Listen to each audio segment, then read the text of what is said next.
ಮಿಥುನ ರಾಶಿ ವೀಕ್ಷಕರಿಗೆಲ್ಲ ಸ್ವಾಗತ.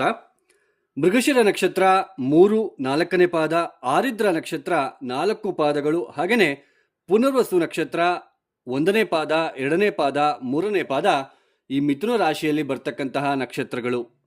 ಈ 2026 ಜೂನ್ ಬರುವ ತಿಂಗಳು ಜೂನ್ 2ನೇ ತಾರೀಕು ಗುರು ಸಂಚಾರ ಬದಲಾವಣೆ ಆಗ್ತಾ ಇದೆ. ಅಂದರೆ ನಿಮ್ಮ ಜನ್ಮ ರಾಶಿಯನ್ನು ಬಿಟ್ಟು, ಅಂದರೆ ಮಿಥುನ ರಾಶಿಯನ್ನು ಬಿಟ್ಟು ಗುರು ಕರ್ಕಾಟಕ ರಾಶಿಗೆ ಪ್ರವೇಶವನ್ನು ಮಾಡ್ತಾ ಇದ್ದಾರೆ. ಈ ಗುರುವಿನ ಒಂದು ಕರ್ಕಾಟಕ ರಾಶಿ ಪ್ರವೇಶದಿಂದ ಈ ಮಿಥುನ ರಾಶಿಯವರಿಗೆ ಏನಾದರೂ ಬದಲಾವಣೆ ಇದೆಯಾ ಅಂತಕ್ಕಂಥದ್ದನ್ನ ಈ ವಿಡಿಯೋದಲ್ಲಿ ನಾವು ನೋಡ್ತಾ ಹೋಗೋಣ. ಅದಕ್ಕೂ ಮುನ್ನ ನೋಡಿ, ಗುರು ಆಕ್ಚುಲಿ ಒಂದು ರಾಶಿಯಲ್ಲಿ 1 ವರ್ಷಗಳ ಕಾಲ ಇರಬೇಕು. ಅಂದರೆ ಒಂದು ರಾಶಿಯಲ್ಲಿ 30 ಡಿಗ್ರಿ ಇರುತ್ತೆ. 30 ಡಿಗ್ರಿ ಇರುತ್ತೆ. ಸೊ ಈ 30 ಡಿಗ್ರಿಯ ಪ್ರಯಾಣವನ್ನ ಗುರು ಆಕ್ಚುಲಿ 1 ವರ್ಷ ತಗೋಬೇಕು. ಆದರೆ ಈ ಒಂದು 2025ನೇ ಇಸ್ವಿಯಿಂದನೂ ಕೂಡ ಅವರು ಬರೀ 5 ತಿಂಗಳಿರ್ತಾರೆ, ಮುಂದಕ್ಕೆ ಬರ್ತಾರೆ. 1-2 ತಿಂಗಳಿದ್ದು ವಕ್ರಿಯಾಗಿ ಮತ್ತೆ ಹಿಂದಕ್ಕೆ ಹೋಗ್ತಾರೆ, ಮತ್ತೆ ವಕ್ರತ್ಯಾಗ ಮಾಡಿ ಮತ್ತೆ ಮುಂದಕ್ಕೆ ಬರ್ತಾರೆ. ಅಂದರೆ ಈ ಥರ ಅತಿಚಾರ ಮಾರ್ಗವಾಗಿ ಬಹುಬೇಗನೆ ಈ 30 ಡಿಗ್ರಿಯ ಪ್ರಯಾಣವನ್ನ ಕೇವಲ 5 ತಿಂಗಳಲ್ಲೇ ಮಾಡಿಬಿಟ್ಟು ಮುಂದಕ್ಕೆ ಬರೋದು, ಮತ್ತೆ ಅಲ್ಲಿ ಸ್ವಲ್ಪ ಒಂದು 10 ಡಿಗ್ರಿವರೆಗೂ ಹೋಗಿ ಮತ್ತೆ ಹಿಂದಕ್ಕೆ ಹಿಮ್ಮುಖ ಚಲನೆ ವಕ್ರಗತಿಯಲ್ಲಿ ಹಿಂದಕ್ಕೆ ಬರ್ತಕ್ಕಂಥದ್ದು, ಮತ್ತೆ ಅಲ್ಲಿ ವಕ್ರಿ ಆಗೋದು, ಈ ಥರ ಆಗ್ತಾ ಇದೆ. ಸೊ ಇದರಿಂದನೇ ನಾವು ತುಂಬಾನೇ ಪ್ರಜೆಗಳಿಗೆ ಸ್ವಲ್ಪ ತೊಂದರೆ ಆಗ್ತಾ ಇರ್ತಕ್ಕಂಥದ್ದು. ಸೊ ಗುರು ಜೀವಕಾರಕ. ಸೊ ಗುರು 2033ನೇ ಇಸ್ವಿಯ ತನಕನೂ ಇದೇ ಥರ ಇರುತ್ತೆ. ಗುರು 1 ವರ್ಷಗಳ ಕಾಲ ಯಾವ ರಾಶಿಯಲ್ಲೂ ಒಂದೇ ರಾಶಿಯಲ್ಲಿ ಸಂಚಾರ ಮಾಡಲ್ಲ. 2033 ತನಕನೂ ಇದೇ ಥರ ಇರುತ್ತೆ. ಒಂದು 5 ತಿಂಗಳು ಬರೋದು, ಮತ್ತೆ ಮುಂದಕ್ಕೆ ಹೋಗೋದು, ಮತ್ತೆ ವಕ್ರಿ ಆಗೋದು, ಮತ್ತೆ ಈ ಥರ.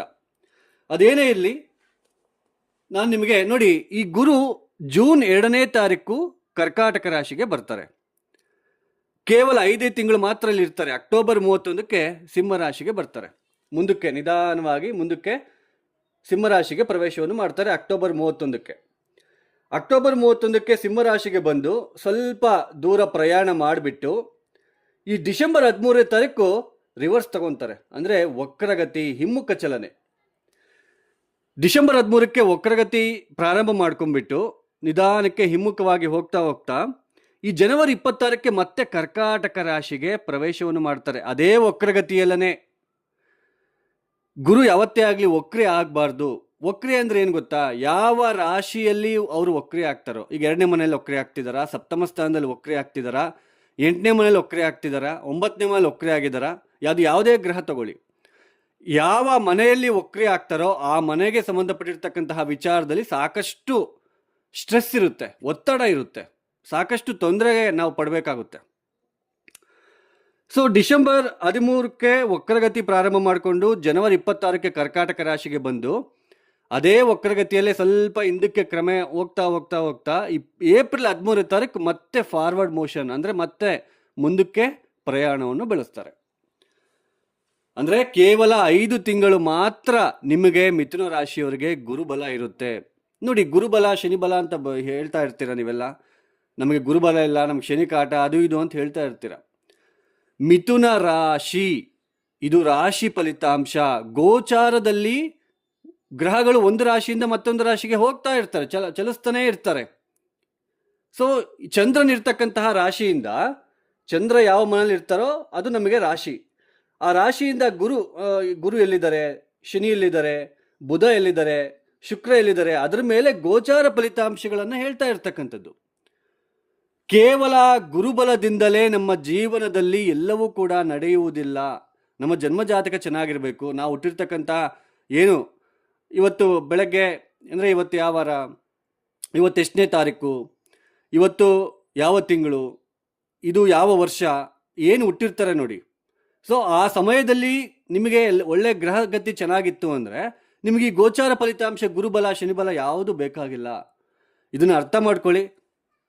ಕೇವಲ ಯೂಟ್ಯೂಬ್ನಲ್ಲಿ ವಿಡಿಯೋಸ್ನ ನೋಡಿ ನೀವು ಚೆನ್ನಾಗಿ ಬರೀ ರಾಶಿ ಫಲಿತಾಂಶ ಅವ್ರು ಚೆನ್ನಾಗಿದೆ ಅಂತ ಹೇಳ್ತಾರೆ, ನೀವು ಚೆನ್ನಾಗಿಲ್ಲ ಅಂತ ಹೇಳ್ತೀರಾ. ಸೊ ನೀವ್ಯಾಕೆ ಹಿಂಗೆ, ಅವ್ರು ಯಾಕೆ ಹಿಂಗೆ? ನೋಡಿ,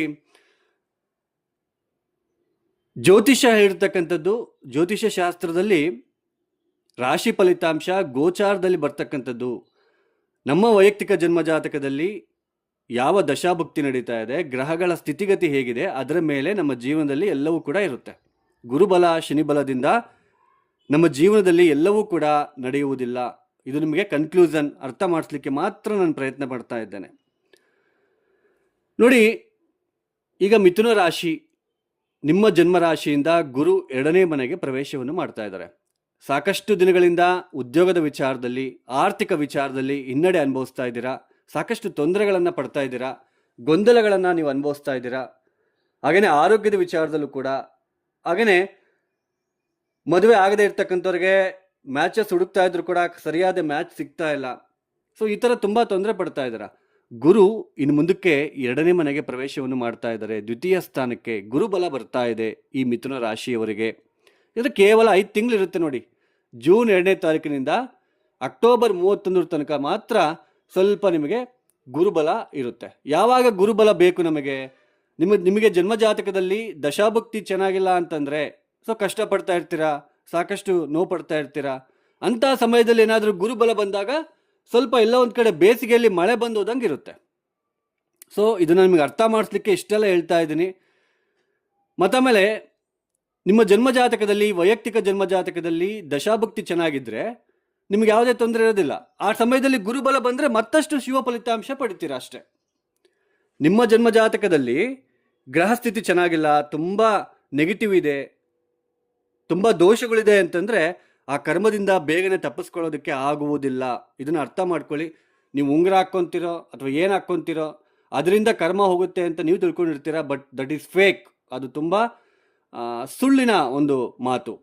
ಸೊ ನಾವು ಮಾಡ್ತಕ್ಕಂತಹ ಕೆಲವೊಂದು ಪರಿಹಾರಗಳು, ನಾವೇ ಸ್ವತಃ ಮಾಡ್ತಕ್ಕಂತಹ ಪರಿಹಾರಗಳು ನಮಗೆ ಶಕ್ತಿ ಕೊಡ್ತಾ ಹೋಗುತ್ತೆ. ಅದೇನೇ ಇರಲಿ, ಈ ಮಿಥುನ ರಾಶಿಯವರಿಗೆ ಜೂನ್ 2ನೇ ತಾರೀಕಿನಿಂದ ಅಕ್ಟೋಬರ್ 31ನೇ ತಾರೀಕಿನ ತನಕ ಅನುಕೂಲಕರವಾಗಿರ್ತಕ್ಕಂತಹ ಸಮಯ. ನಿಮ್ಮ ಮಾತಿಗೆ ಒಂದು ಮರ್ಯಾದೆ ಸಿಗುತ್ತೆ, ಗೌರವ ಸಿಗುತ್ತೆ, ಒಳ್ಳೆ ಊಟ ಸವಿತೀರಾ. ಹಾಗೆ ಹಣಕಾಸಿನ ವಿಚಾರದಲ್ಲಿ ಪ್ರಗತಿ ಉಂಟಾಗ್ತಾ ಹೋಗುತ್ತೆ. ಹಾಗೆಯೇ ಕುಟುಂಬದಲ್ಲಿ ಇರ್ತಕ್ಕಂತಹ ಗೊಂದಲಗಳು ಕಡಿಮೆ ಆಗ್ತಕ್ಕಂಥದ್ದು. ಪತಿ ಪತ್ನಿಯರು ಏನಾದರೂ ಸ್ವಲ್ಪ ದೂರ ಏನಾದರೂ ಆಗಿದ್ರೆ ಈಗ ಒಂದಾಗ್ತಕ್ಕಂಥ ಸಾಧ್ಯತೆಗಳಿರುತ್ತೆ, ಅರ್ಥ ಮಾಡ್ಕೊಂಡ್ಬಿಟ್ಟು. ಹಾಗೆಯೇ ನಿಮ್ಮ ಮನೆಯಲ್ಲಿ ಶುಭ ಕಾರ್ಯಗಳು ನಡೀತಕ್ಕಂತಹ ಸಾಧ್ಯತೆ ಇರುತ್ತೆ. ಹಾಗೆಯೇ ಯಾರಿಗೆಲ್ಲ ಕಂಕಣ ಭಾಗ್ಯಕ್ಕೋಸ್ಕರ ಪ್ರಯತ್ನ ಪಡ್ತಾ ಇದ್ದೀರಾ, ವಿವಾಹಕ್ಕೋಸ್ಕರ ಮದುವೆ ಆಗುವ ಲಕ್ಷಣಗಳು ಕಂಡು ಬರ್ತಾ ಇರುತ್ತೆ. ಒಳ್ಳೆ ಸಂಬಂಧ ಹುಡುಕಿಕೊಂಡು ಬರ್ತಕ್ಕಂಥದ್ದಾಗಿರ್ಬೋದು. ಆರ್ಥಿಕ ವಿಚಾರದಲ್ಲಿ ಸ್ವಲ್ಪ ನೀವು ಮುಂದುವರಿತೀರಾ ಅಂತಲೇ ಹೇಳ್ಬೋದು. ಹಣಕಾಸಿನ ವಿಚಾರದಲ್ಲಿ ಪ್ರಗತಿ, ಉದ್ಯೋಗದಲ್ಲಿರ್ತಕ್ಕಂತಹ ತೊಂದರೆ ತಾಪತ್ರಗಳು ಕಡಿಮೆ ಆಗ್ತಕ್ಕಂಥದ್ದು. ಈ ತರಹದ ಒಂದು ಪರಿಸ್ಥಿತಿಗಳು, ಶುಭ ಒಂದು ಸಮಯ ನಿಮಗೆ ಬರ್ತಾ ಇದೆ ಜೂನ್ 2ನೇ ತಾರೀಕಿನಿಂದ ಅಕ್ಟೋಬರ್ 31 ತನಕ. ಮತ್ತೆ ಅಕ್ಟೋಬರ್ 31 ಆದಮೇಲೆ ತೃತೀಯ ಸ್ಥಾನಕ್ಕೆ ಬರ್ತಾರೆ ಗುರು. ಅಂತಹ ಒಂದು ಗುರುಬಲ ಏನು ಕಡಿಮೆ ಆಗ್ತಕ್ಕಂಥದ್ದು, ಅಂತಹ ಒಂದು ಗುರುಬಲ ಅಂತಂದು ಇರೋದಿಲ್ಲ ಅಕ್ಟೋಬರ್ 31 ನಂತರ. ಈ ತೃತೀಯ ಸ್ಥಾನಕ್ಕೆ ಬಂದಾಗ ಸ್ವಲ್ಪ ಸೋದರಿಯರ ಜೊತೆ ಭಿನ್ನಾಭಿಪ್ರಾಯ, ಸ್ವಲ್ಪ ಪ್ರಯಾಣಗಳನ್ನು ಜಾಸ್ತಿ ಮಾಡ್ತೀರಾ ಸ್ವಲ್ಪ ದಿನ. ಮತ್ತಾಮೇಲೆ ಗುರು ವಕ್ರೆ ಆಗಿ ದ್ವಿತೀಯ ಸ್ಥಾನಕ್ಕೆ ಬಂದಾಗ ಯಾವಾಗ ಗೊತ್ತಾ? ದ್ವಿತೀಯ ಸ್ಥಾನಕ್ಕೆ ಬರೋದು ಜನವರಿ 26ರಿಂದ ಏಪ್ರಿಲ್ 13 ತನಕ. ಸಾಕಷ್ಟು ಹುಷಾರಾಗಿರಬೇಕು, ಹಣಕಾಸಿನ ವಿಚಾರದಲ್ಲಿ ಸಾಕಷ್ಟು ಹುಷಾರಾಗಿರಬೇಕು. ನಂಬಿ ಮೋಸ ಹೋಗ್ತಕ್ಕಂತಹ ಸಾಧ್ಯತೆ ಇರುತ್ತೆ. ಯಾಕೆಂದರೆ ವಕ್ರೆ ಆಗ್ತಾರೆ. ನಾನು ಮೊದಲೇ ಹೇಳಿದ್ದೀನಿ, ಯಾವ ರಾಶಿ ಯಾವ ಮನೆಯಲ್ಲಿ ವಕ್ರೆ ಆಗ್ತಾರೋ ಆ ಮನೆಗೆ ಸಂಬಂಧಪಟ್ಟಿರ್ತಕ್ಕಂಥ ವಿಚಾರದಲ್ಲಿ ತೊಂದರೆ ಮಾಡ್ತಾರೆ ಆ ಗ್ರಹ ಅಂತ ಹೇಳ್ಬಿಟ್ಟು. 2ನೇ ಮನೆಗೆ ಬಂದು ವಕ್ರೆ ಆದಾಗ ಹಣ ನಷ್ಟ ಆಗ್ತಕ್ಕಂಥದ್ದು, ನಂಬಿ ಮೋಸ ಹೋಗ್ತಕ್ಕಂತಹ ಸಾಧ್ಯತೆ ಇರುತ್ತೆ. ಹುಷಾರಾಗಿರಬೇಕು ಈ ಗುರು ವಕ್ರೆ ಆಗಿರ್ತಕ್ಕಂತಹ ಸಮಯದಲ್ಲಿ. ಒಟ್ಟಾರೆಯಾಗಿ ಮಿಥುನ ರಾಶಿಯವರಿಗೆ ಗುರುಬಲ ಬರ್ತಾ ಇದೆ, ಗುರುವಿನ ಅನುಗ್ರಹ ನಿಮಗೆ ಸಿಗ್ತಾ ಇದೆ ಜೂನ್ 2ನೇ ತಾರೀಕಿನಿಂದ ಅಕ್ಟೋಬರ್ 31ನೇ ತಾರೀಕಿನ ತನಕ. ಈ ಸಮಯವನ್ನು ಉಪಯೋಗಿಸ್ಕೊಳ್ಳಿ. ನಿಮಗೆ ಜಾತಕದಲ್ಲಿ ಸಾಕಷ್ಟು ತೊಂದರೆ ಇದೆ, ದೋಷ ಇದೆ, ಸಾಕಷ್ಟು ತೊಂದರೆ ಪಡ್ತಾ ಇದ್ದೀನಪ್ಪ ನಾನು, ಏನಾಗುತ್ತೋ ಏನು ಮಾಡಬೇಕೋ ಗೊತ್ತಾಗ್ತಿಲ್ಲ ಅಂತಕ್ಕಂಥವ್ರು ಇವಾಗ ನಿಮಗೆ ಸ್ವಲ್ಪ ನಿಟ್ಟುಸಿರು ಬಿಡ್ತೀರಾ, ಸ್ವಲ್ಪ ಆ ಕಷ್ಟಗಳಿಂದ ಹೊರಗಡೆ ಬರ್ತೀರಾ ಅಂತಲೇ ಹೇಳ್ಬೋದು. ಗುರುಬಲ ಬರ್ತಾ ಇದೆ ಕೇವಲ 5 ತಿಂಗಳು ಮಾತ್ರ. ಆಮೇಲೆ ಮತ್ತೆ ಏಪ್ರಿಲ್ 13ರಿಂದ ಮತ್ತೆ ಜೂನ್ ತನಕ ಗುರುಬಲ ಇರುತ್ತೆ. ಇನ್ನು ಈ ಮಿಥುನ ರಾಶಿಯಲ್ಲಿ ಹುಟ್ಟಿರ್ತಕ್ಕಂಥವ್ರು ಪ್ರತಿನಿತ್ಯ ನೋಡಿ ಶಿವನ ಆರಾಧನೆ, ಗುರುದೃಷ್ಟಿ ಶನಿ ಮೇಲೆ ಇರೋದ್ರಿಂದ ವೀರಭದ್ರ ಆರಾಧನೆ, ಶನಿ ಮತ್ತಾಮೇಲೆ ಶಿವನ ಆರಾಧನೆ ಮಾಡ್ತಾ ಹೋದಷ್ಟೆಲ್ಲ ನಿಮಗೆ ಅನುಕೂಲತೆ ಮತ್ತಷ್ಟು ಉಂಟಾಗ್ತಕ್ಕಂಥದ್ದು ಸಿಗುತ್ತೆ. ಯಾರೆಲ್ಲ ಈ ವಿಡಿಯೋನ ನೋಡ್ತಾ ಇದ್ರೆ ನಿಮ್ಗೆ ಇಷ್ಟ ಆಗಿದ್ರೆ ಮಾತ್ರ ಲೈಕ್ ಮಾಡಿ, ಶೇರ್ ಮಾಡಿ, ಸಬ್ಸ್ಕ್ರೈಬ್ ಮಾಡ್ಕೊಳ್ಳಿ. ಸರ್ವೇ ಜನೋ ಸುಖಿನೋ ಭವಂತು. ಧನ್ಯವಾದಗಳು. ಜೈ ಶ್ರೀರಾಮ್.